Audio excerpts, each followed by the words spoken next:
इस लड़ाई में आदरणीय प्रधानमंत्री जी के मार्गदर्शन में अपने देश की 130 करोड़ जनता की सुरक्षा, उनके स्वास्थ्य के लिए इस प्रकार के वायरस के खिलाफ एक सामूहिक लड़ाई को लड़ना पड़ेगा। कोरोना वायरस के खिलाफ जागरूकता बचाव का सबसे बड़ा माध्यम हो सकता है।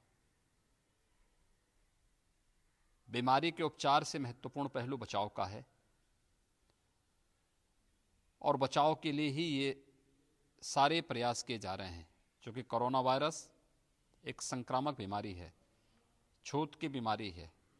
एक दूसरे के साथ संपर्क से ये बढ़ सकते। अगर कोई संक्रमित व्यक्ति है तो संक्रमित व्यक्ति के संपर्क में आने से यह बीमारी और लोगों में फैल सकती है।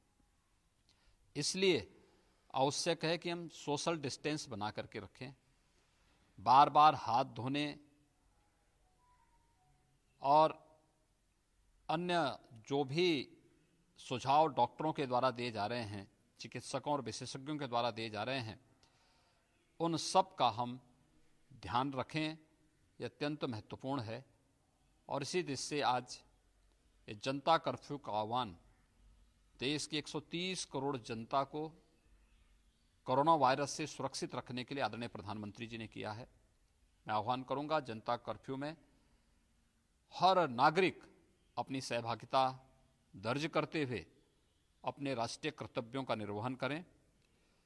प्रदेश सरकार ने इसके लिए एहतियातन सभी कदम उठाए हैं।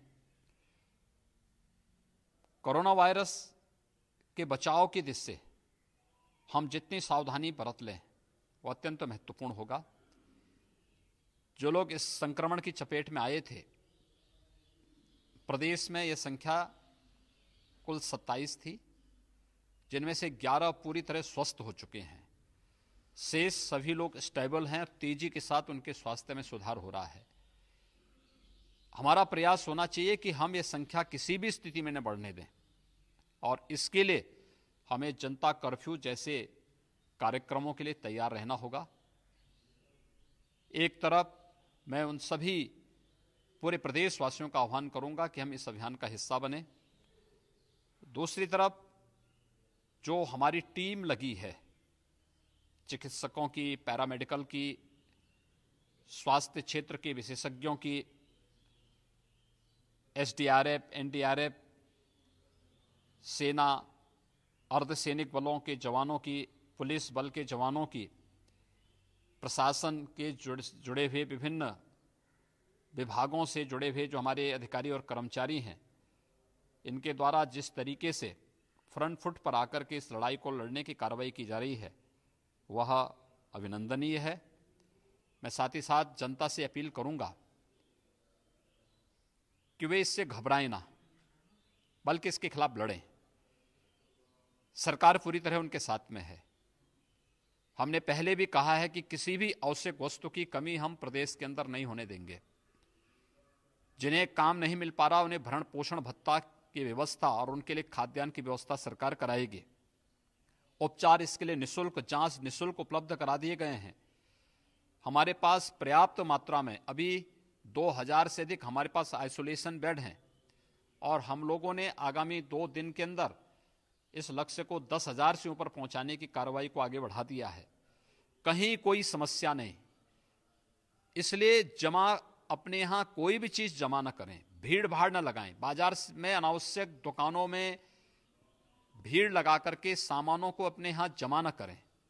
और दूसरा, मैं दवा व्यवसायियों से और व्यापारी बंधुओं से भी अपील करूंगा, एक जमाखोरी को कतई बढ़ावा न देने दें।